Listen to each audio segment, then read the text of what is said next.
जय हिंद फ्रेंड्स। आज के इस वीडियो के अंदर हम बात करेंगे मेथड ऑफ सीजनिंग। आखिर में कितने मेथड्स है जिससे हम लोग टिम्बर की सीजनिंग करा सकते हैं। जैसे कि पिछले वीडियो के अंदर मैंने आपको डिटेल में एक्सप्लेन किया है कि सीजनिंग ऑफ टिम्बर क्या होता है, सीजनिंग का क्या ऑब्जेक्टिव है ना। आज हम बात करेंगे मेथड्स के बारे में डिटेल में। तो फ्रेंड्स, मेथड ऑफ सीजनिंग या सीजनिंग के जो मेजर मेथड्स है वो हमारे पास दो मेथड्स है। एक है नेचुरल सीजनिंग, दूसरा है आर्टिफिशियल सीजनिंग। जैसे कि नाम से ही ये चीज आपको क्लियर हो रही होगी कि नेचुरल सीजनिंग में क्या होगा। नेचर के द्वारा जो भी हमारे पास है, डेट इज एयर है, वाटर है, उनकी मदद से अगर हम लोग सीजनिंग करा रहे हैं टिम्बर की, तो वो चला जाएगा नेचुरल सीजनिंग की कैटेगरी में। और अगर उन दोनों के अलावा किसी और मेथड का हम लोग यूज करेंगे तो वो आ जाएगा आर्टिफिशियल सीजनिंग की कैटेगरी में। देखो, नेचुरल सीजनिंग हमारे पास दो टाइप की हो सकती है, या तो वाटर सीजनिंग हो सकती है या फिर हमारी एयर सीजनिंग हो सकती है। ठीक है, क्या बोले मैं, नेचुरल सीजनिंग हमारी दो टाइप की हो सकती है फ्रेंड्स, या तो वाटर सीजनिंग या फिर एयर सीजनिंग। सिमिलर टाइप से आर्टिफिशियल सीजनिंग मेरी चार टाइप की हो सकती है। देखो, बॉइलिंग सीजनिंग हो जाएगा, है ना, या फिर मेरा केमिकल सॉल्ट वाला हो जाएगा, केमिकल का यूज करके या फिर सॉल्ट का यूज करके अगर मैं सीजनिंग कर रहा हूं तो वो मेरी किस कैटेगरी में चली जा रही है, वो मेरी चली जा रही है आर्टिफिशियल कैटेगरी में, आर्टिफिशियल सीजनिंग की कैटेगरी में। नेक्स्ट जो है फ्रेंड्स मेरा हो सकता है किल्न सीजनिंग हो गया, है ना। एक और जो है वो है इलेक्ट्रिकल सीजनिंग। तो यहां से आपको ध्यान देने वाली बात यह है कि मेजरली हम लोग दो मेथड से सीजनिंग कराते हैं, natural method and artificial method.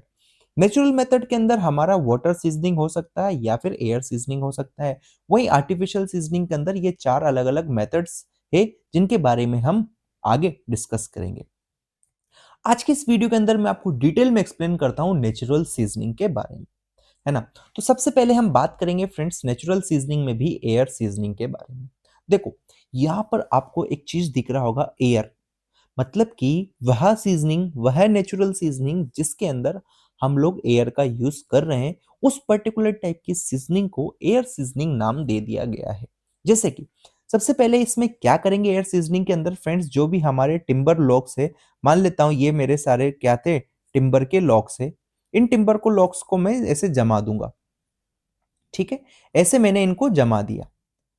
अब इनको मैं जमाया तो यहां से जो भी मेरी एयर आएगी, एयर यहां से पास होगी, है ना। और इसके ऊपर मैंने शेड लगा रखा, टिन शेड है, यहाँ से ये कवर्ड है पूरा। ठीक है, तो यहाँ से जो भी एयर पास होगी इनके अंदर जो भी हमारा मॉइस्चर था उसको लेके निकल जाएगी।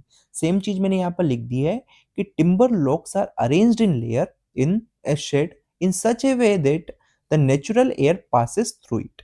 ठीक है, अब जो नेचुरल एयर यहाँ से पास करेगी वो क्या करेगी, जो एयर मॉइस्चर कंटेंट है उसको रिड्यूस करेगी। ठीक है, क्लियर है। Due to the passage of air moisture content is reduced. This method is simple and economical but take long duration. ध्यान दीजिएगा कि ये जो मेथड है हमारा सिंपल है, इकोनॉमिकल है, क्योंकि इसमें कोई एक्स्ट्रा खर्चा हमारा नहीं लग रहा है। बस शेड के अंदर हम क्या, जो भी लॉग है इन लॉग्स को जमा देंगे, कोई भी अदर खर्चा यहाँ पर नहीं होगा, इसलिए ये इकोनॉमिकल है। लेकिन ध्यान रखिएगा कि बहुत ज्यादा टाइम कंज्यूम करता है।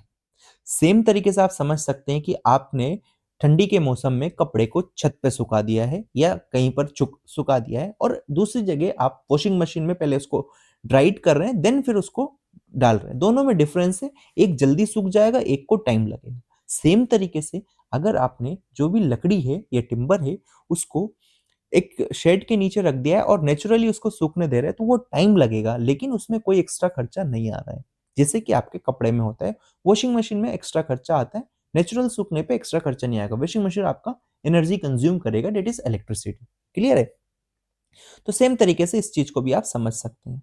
नेक्स्ट जो है फ्रेंड्स, यहाँ पर एक चीज है कि कोई कंट्रोल नहीं होता है एयर के डायरेक्शन में, क्योंकि एयर किधर भी जा सकती है। आपने मानो जो लॉक से इनको ऐसे लगाया था, हो सकता है पहले एयर ऐसे चल रही हो फिर बाद में ऐसे चलने लगी होगी, तो एयर का कोई डायरेक्शन फिक्स नहीं है, उस पर हमारा कोई कंट्रोल नहीं होता है। ध्यान दीजिएगा फ्रेंड्स, यहाँ पर एक मेजर जो डिसएडवांटेज आपको देखने को मिलेगा एयर सीजनिंग का, वो है कि due to long seasoning duration there is always chance of defect in the timber. कौन कौन से डिफेक्ट्स है वो मैं आपको बता दिया है, सीजनिंग की वजह से कौन कौन से डिफेक्ट्स होते हैं। नहीं पता है तो आप जाके वीडियो देख सकते हैं, लिंक आपको आई बटन में मिल जाएगा। ठीक है, यहाँ पर ध्यान दीजिएगा, यहाँ से जो हमको टिम्बर मिलता है वो वेल सीजन टिम्बर देखने को मिलता है। तो मेरे ख्याल से क्लियर हुआ होगा कि एयर सीजनिंग क्या होता है, क्या इसके फायदे हैं, क्या नुकसान है, सारी बातें मैंने आपको बता दिया है।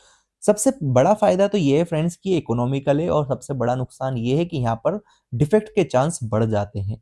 ठीक है, ओके। दूसरा जो नेचुरल सीजनिंग है हमारा, वो है water seasoning friend. Water seasoning में क्या होता है फ्रेंड्स कि यहाँ पर क्या करते हैं हम लोग, टिम्बर को फ्लोइंग वाटर के अंदर रख देते हैं।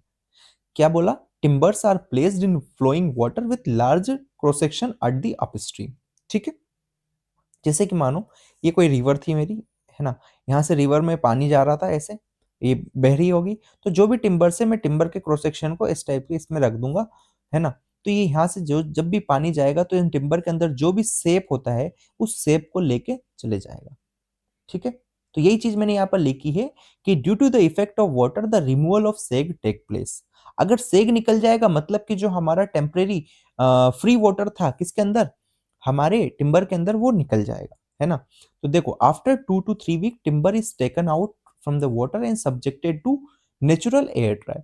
मतलब कि ये नदी के अंदर जब मैंने टिम्बर को रखा था तो इन टिम्बर को 2 वीक 3 वीक बाद में यहाँ से निकाल के और सीधे ऐसे ही कहीं भी शेड के नीचे रख दूंगा जहां पर इनकी ड्राइंग होती रहेगी। ठीक है, हवा की वजह से। ध्यान दीजिएगा फ्रेंड्स, यहाँ से जो टिम्बर हमको मिलेगा, that is the timber section obtained after seasoning will not be subjected to shrinkage. यहाँ पर से जो टिम्बर हमको देखने को मिलेगा आफ्टर वाटर सीजनिंग, उसके अंदर कोई भी श्रिंकेज हमको नहीं देखने को मिलता है। बट एक मेजर डिसएडवांटेज वो है यहाँ पर कि reduction in the strength is obtained. ठीक है, स्ट्रेंथ का रिडक्शन हमको देखने को मिलेगा किसके अंदर, वाटर सीजनिंग के अंदर। क्लियर है? तो फ्रेंड्स, मेरे ख्याल से मैंने यहां पर आपको क्लियर कर दिया है नेचुरल सीजनिंग। नेचुरल सीजनिंग दो टाइप की थी, air seasoning and water seasoning. दोनों को मैंने एक्सप्लेन किया है, दोनों के एडवांटेजेस एंड लिमिटेशंस आपको बता दिए हैं। नेक्स्ट वीडियो के अंदर हम बात करेंगे फ्रेंड्स डिटेल में आर्टिफिशियल सीजनिंग के बारे में, कि कौन कौन से मेथड्स है और कैसे आर्टिफिशियल सीजनिंग होती है। तो उस वीडियो को भी आप देख सकते हैं, लिंक आपको आई बटन एंड डिस्क्रिप्शन में मिल जाएगी प्लेलिस्ट की। सो अगर वीडियो अच्छा लगा तो लाइक करें, शेयर करें, चैनल को सब्सक्राइब करें। मिलते हैं नेक्स्ट वीडियो में। Till then keep learning, keep growing, bye bye.